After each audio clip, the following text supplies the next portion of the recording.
I had always been trying to be what everybody else wanted me to be. I don't think anybody was put on this earth to just do things they're not passionate about.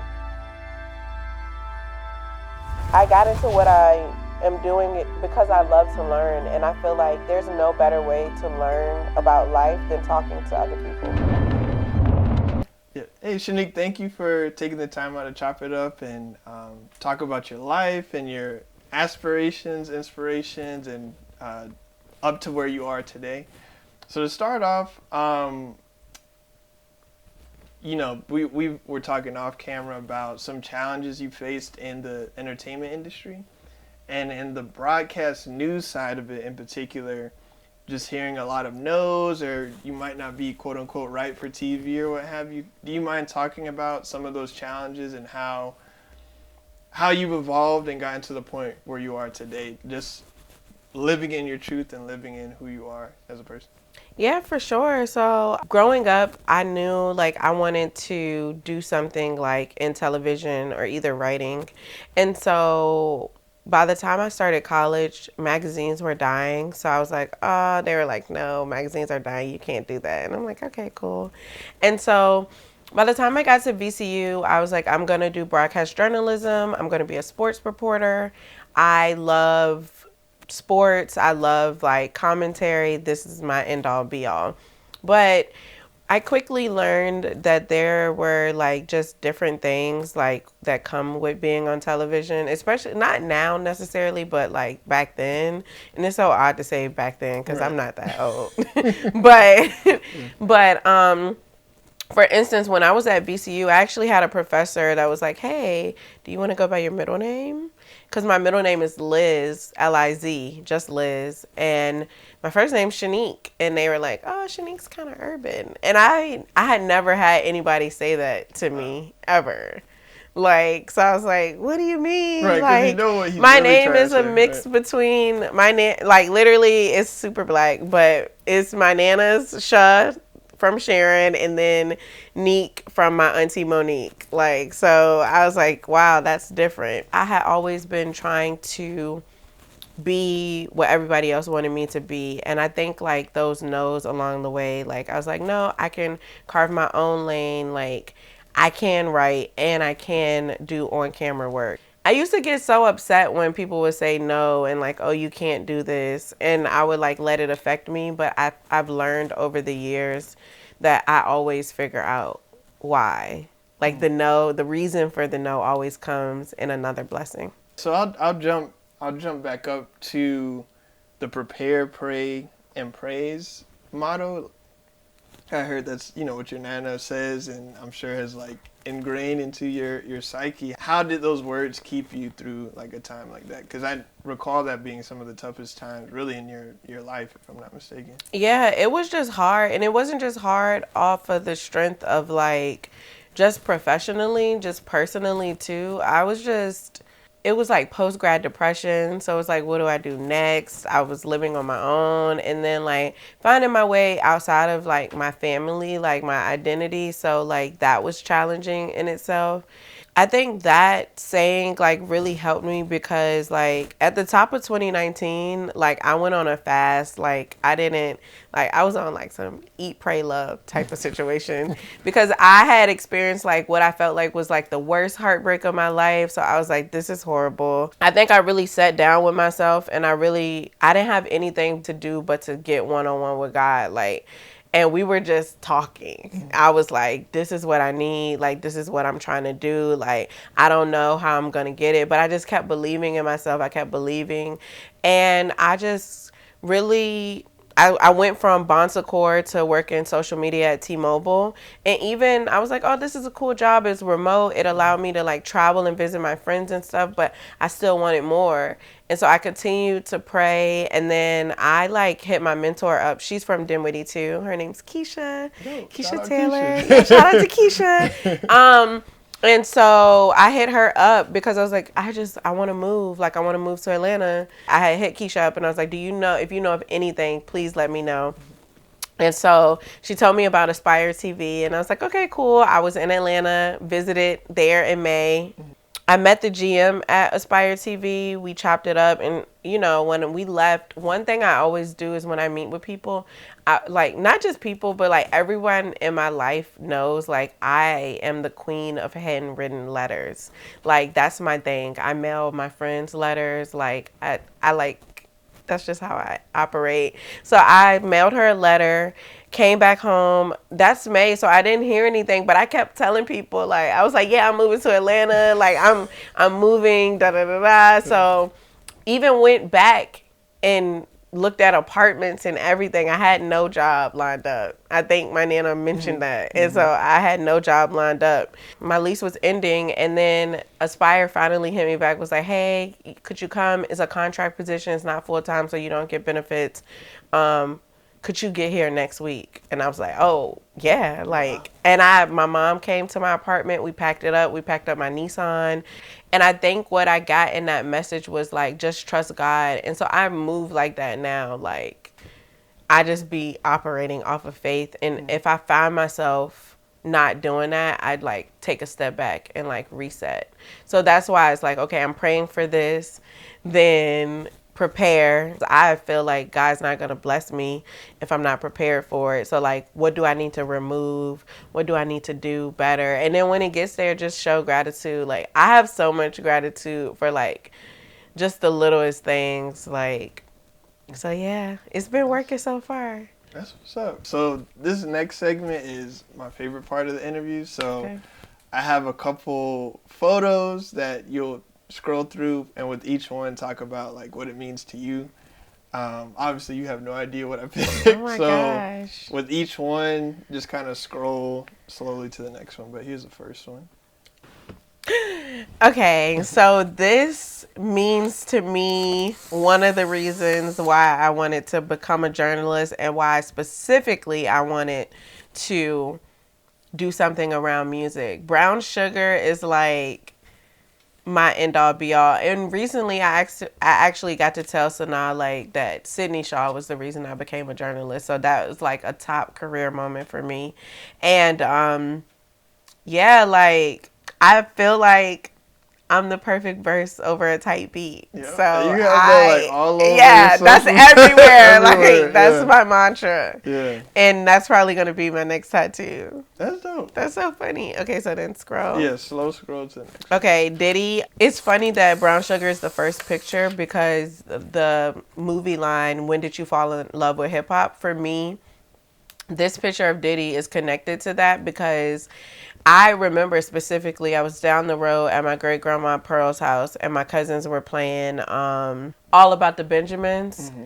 And I was like, who is Biggie? Like, so I like found everything there was to know about Biggie. I used to memorize his raps. Like, that's when I fell in love with hip hop. And then what Diddy created with Bad Boys, that meant a lot to me. Yeah. And then I always wanted to work for Revolt, and I write for Revolt now. So I think like that's like one thing in my life that I like really like.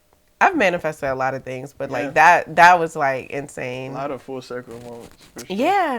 And my next picture, that's my Grandpa Moses and Grandma Lost. They're the inspiration for my documentary, Voices Unheard. I was blessed and fortunate enough to have them be so much a part of my childhood. I know now how rare that is. I grew up with all of my grandparents, and then I grew up with all of my great-grandparents except for one. My great-grandpa Roger passed like right before I was born. As a kid, I loved being around older people. I was everybody's baby, so I like asking a lot of questions. And I feel like this picture, them specifically, they've shaped a lot of who I am today. And I never would have thought in a million years that I would like shoot a documentary on them. Being a person that heals, like that's healing the family is a lot. It's a lot of work. It's a lot. It comes with a lot of darkness, but like I wouldn't have it any other way. I am going through that right now. It's hard. It's hard. And so this next picture is, it kind of goes in hand. That's my Uncle Lester. That's Dr. Boyd. Ben Crump. They are like in DC fighting for what my great grandpa was a sharecropper, and then he pioneered the Black Farmers Movement, which I didn't know that he pioneered the Black Farmers Movement until he passed. Because like growing up, I was like, oh, everybody farms. Like I hated snapping string beans. I hated being here in the country. I was like, I can't wait. Like everyone thought I was like, because I was like, when I grow up, I'm gonna move to the city. I'm gonna be the next Carrie Bradshaw writing. And do you want to talk about like a little bit about the case and what they're fighting for currently? They were promised funds for farming, and they never got them. And so, like, a lot of Black farmers have lost their land just because of discriminatory practices. Even just going into the local office, being treated differently. Even this picture is just a reminder, like, that there's so many people in the world like them. So many people, like, Black people don't know you're not that far removed from farming as you think you are. And that's what I remember from an interview I did with Dr. Boyd. So, yeah, the banks, they need to pay them. Yeah. 1,000%. Aspire has such a special place in my heart because that's where I really feel like I started like my quote in like my career in the entertainment industry. So when I took the job at Aspire in 2019, I started as a social media coordinator, and I always knew what I wanted to do. So like I that was just a title. As soon as I got there, again, I was a contractor, so I had no benefits. I left this amazing benefits at T-Mobile. Like, they had great benefits, including a 75% off my phone bill. So I missed that. Like, you know? And so at Aspire, I really learned to put myself out there. So, like, my job was to post social media, 2-3 posts a day. I went above and beyond because I wanted to do more. And so what I did was I would email people like, hey, can I cover this event? Hey, can I cover this carpet? And no one was telling me no. And I think a big thing that I tell people, don't sleep on working for small companies because you have so much more. I wanted to work for big companies growing up, like the Viacoms and stuff. Like, no, working for Aspire introduced me to so many great people and like so many bomb things like that I'm doing right now. All right, so hustle. Hustle is one of my favorite interviews to date. Just because I grew up on Adam Sandler. Like, Big Daddy is my comfort film, and so is Waterboy. Like, Waterboy is my shit. Like, I love Waterboy. That's one of my favorite movies of all time. It brings back so many memories. And I feel like I'm a hustler. It's funny because I didn't notice until one of my friends said the other day, he was like, nah, like, you be hustling. And to quote one of my favorite rappers, every time you see me, I'm grinding, stay on my work and shit. Jeezy. I always felt like hustle is like a scary word, like, because I don't want to say like I'm a workaholic like that, but it's just like if I love it, I'm gonna like go hard. It's some jobs that will be like, this girl never did any work because probably I didn't like it. Yeah, so Shanique, I know you've done tons and tons and tons of high-profile interviews, and this is going to be a difficult question, I know, for you, but what would you say is your favorite one and why? For me, it would have to be Master P, and not specifically for the, like, obviously what we talked about was great, but it's funny because that was my second time interviewing him. The first time, it was one of those how it started, how it's going moments, because, like, in 2021, I had tweeted, I was like, I'm going to interview Master P this year. And then literally I interviewed him and I was like, oh my gosh. And then at the top of this year, like closer to the start, maybe like March 2022, I interviewed P and we got a longer time together. But like, I just got to really like, we connected on family legacy because like his No Limit Soldier is all rooted around his grandfather. Like, his grandfather served in the military. Like, he has soldier snacks now. Like, I just think like we kind of share that alignment. And then also like leaving home because he left like Louisiana and went to California. and betting on yourself. So I feel like we resonated there. But then also it's funny because it was that same interview that was the reason that I decided to quit my job, because it was that interview that, because I was freelancing on the side, but it was that interview that caused some people to be like, oh, you can't do this on the side anymore, for my full-time job at the time. And so it really made me jump off the porch. And so that interview means so much to me. Obviously the context is good, but like, yeah. Man, Yeah. that's what's up. And I'm sure you feel the same way I do, just both of us being journalists. Like, what do you feel when interviewees are impressed by your questions and your background research? Like, what does that, like, spark in you?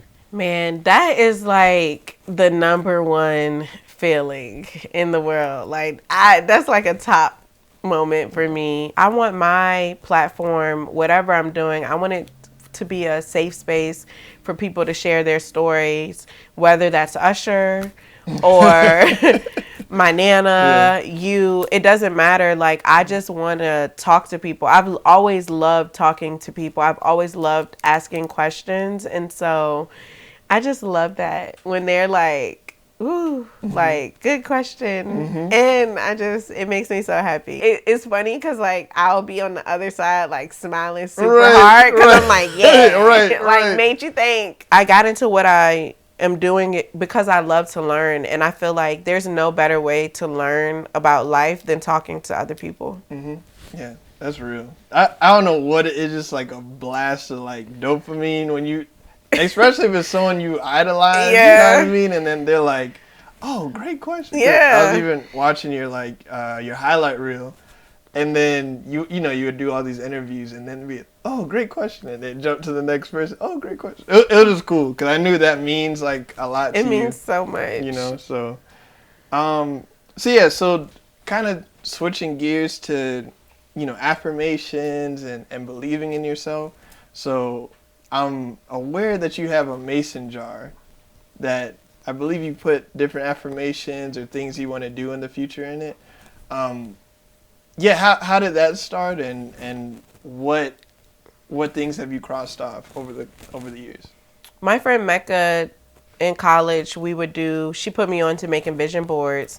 And so same 2019, made my vision board, but I just wanted to do more. So like I had a blessing jar.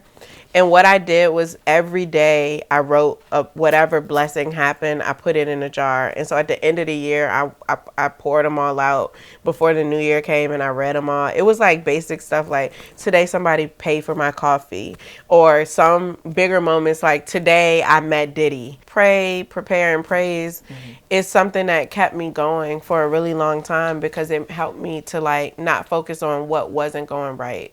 So. Yeah, that's real. And this kind of weaves into this question. How has your faith kept you in such like a cutthroat and secular industry? You know what I mean? I know you're a very spiritual person, but entertainment industry is like one of the roughest. It just chews people and spits people out if you're not grounded. So how have you navigated? One way I've been able to navigate is understanding timing, like understanding the concept of divine timing.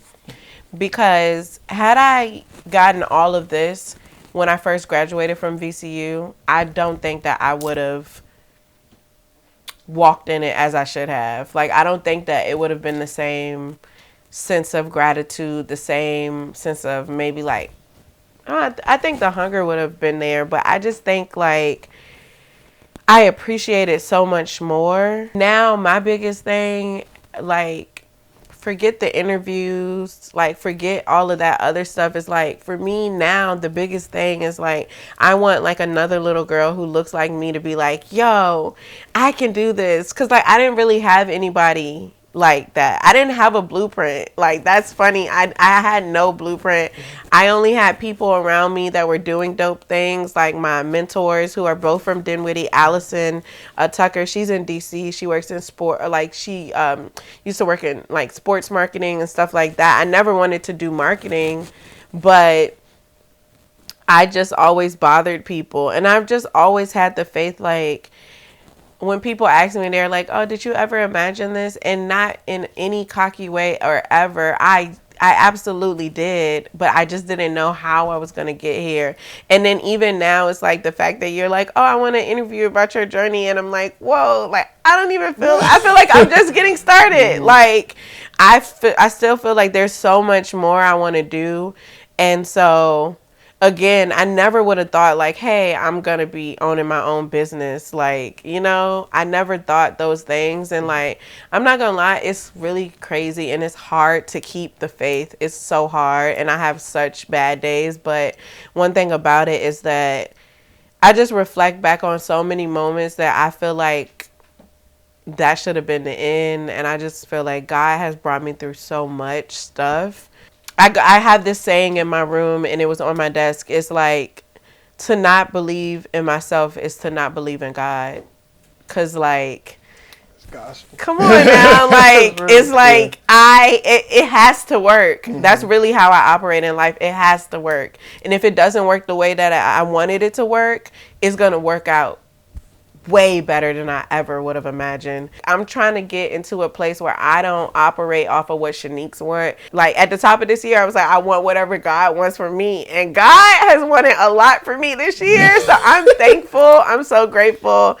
And yeah, I'm just going to keep moving like that. That's what's up. Yeah, so with your family ranging from sharecroppers to farmers to entrepreneurs, and you being an entrepreneur yourself, like what have you pulled from that spirit of entrepreneurship in your family? Yeah, I've kind of pulled that just make your own way. I fought this entrepreneur life. I was like, I hate math. I hate everything. I just want to write. Mm-hmm. That's it. Mm-hmm. My family, to me, their wealth comes from like just knowledge. Because I've been around such hard workers, it was inevitable for me not to work hard. And then so for me, it's like taking hard work and coupling it with passion. From a very young age, I knew what I wanted to do. Like I knew what my purpose was, like from a very young age. I always used to get jealous of people who, I think you kind of asked it earlier, I used to get jealous of people who would be like, yeah, I heard from God today. Because I'd be like, well, I be going to church. Like, yep. I don't ever hear from him. Like, mm-hmm. How are y'all getting these, like, messages? But I've learned that, like, God has always spoken to me through other people. In second grade, it was Mrs. Simmons telling me that I was a good writer.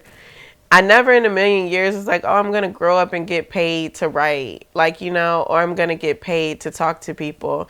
Just having people, even now in my interviews, when I go back, sometimes it's like I get the exact message for the exact time that I need it. And it wasn't until recently that I was like, oh my gosh, God's been talking to me this whole time. He's just been using other people because he connects with us on the way that's best for us.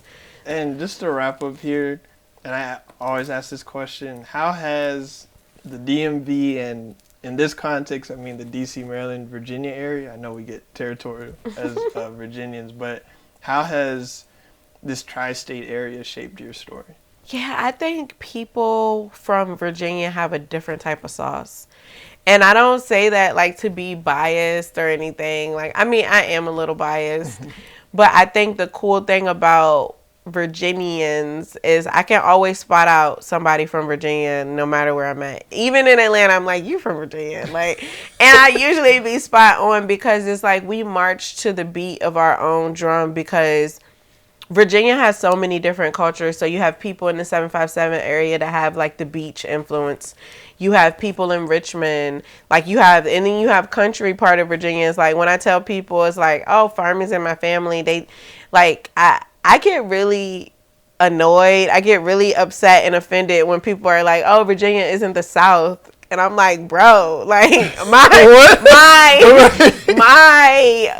do you mean? Right. And so I feel like for me now, success looks like another little Black girl in Virginia knowing that she can also do something similar, or she can just whatever it is, whether it's journalism, whether it's rapping, singing, acting, whatever. When they're like, Virginia's for lovers, that's what it is. That's what makes Virginia different. It's so much love here. Like, I feel like if everyone can get on one accord, like it's so much love, like, and it's so many creative people that do so many great things. Like Missy Elliott's from Virginia, Pharrell's from Virginia, Tim Reed, Virginia. There's so many just amazing people that come from this state. And I'm sure like people like me and you, like, we're not going to be the last ones to come from here. I just think it's just going to keep evolving, getting better. Cool. That's all I have. Is there anything else you want to add? No, that's it. Thank you again for having me. Thank you. This was great.